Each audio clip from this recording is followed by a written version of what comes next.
তপসিয়ায় দুর্ঘটনা, উল্টে গেল সরকারি বাস, জখম অন্তত 10। বাসের সামনের চাকা ফেটে বিপত্তি বলে অনুমান, একজনের অবস্থা আশঙ্কাজনক।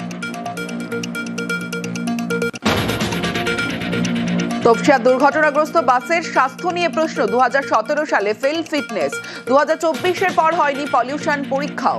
10 বছরের পুরনো বাসের সামনের চাকা ফেটে দুর্ঘটনা। রক্ষণাবেক্ষণের নিয়ম না মানায় কি বিপদের মুখে যাত্রীরা? ফের মেট্রোয় ভোগান্তি, বিদ্যুৎ বিভ্রাটে মাঝ সুড়ঙ্গে আটকালো মেট্রো। টানেল দিয়ে হেঁটে বাইরে যাত্রীরা। ময়দান থেকে টালিগঞ্জ 1 ঘন্টা 17 মিনিট বন্ধ পরিষেবা। অফিস টাইমে চরমে দুর্ভোগ।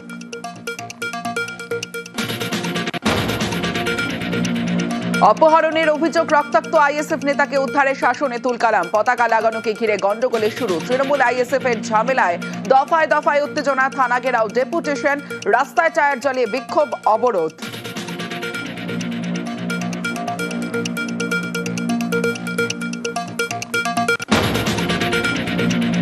লেকটাউনে গ্রেফতার বিজেপি নেতা। ফেসবুকে তৃণমূলকে আক্রমণে অশালীন মন্তব্য। প্রতিবাদ করায় তৃণমূলের মহিলা কর্মীদের কুরুচিকর মন্তব্যের অভিযোগ। গ্রেফতার বিধাননগরে বিজেপির মণ্ডল সভাপতি অতীশ দীপঙ্কর দত্ত।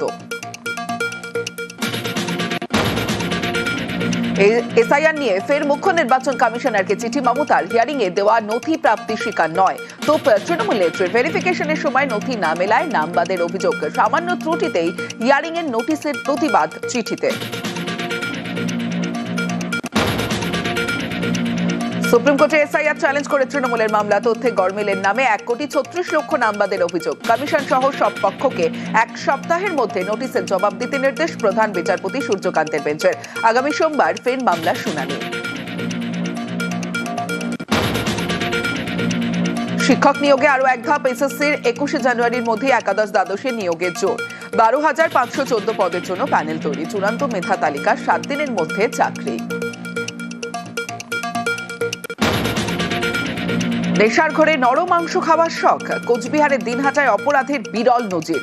মানুষ মেরে মাংস খাওয়ার ছক নেশাগ্রস্তের। হতবাক পুলিশ। ভবঘুরেকে খুন করে কলতলায় দেহ পরিষ্কার যুবকের। দেহ থেকে মাংস কেটে খাওয়ার চেষ্টায় ধৃত। Top headlines.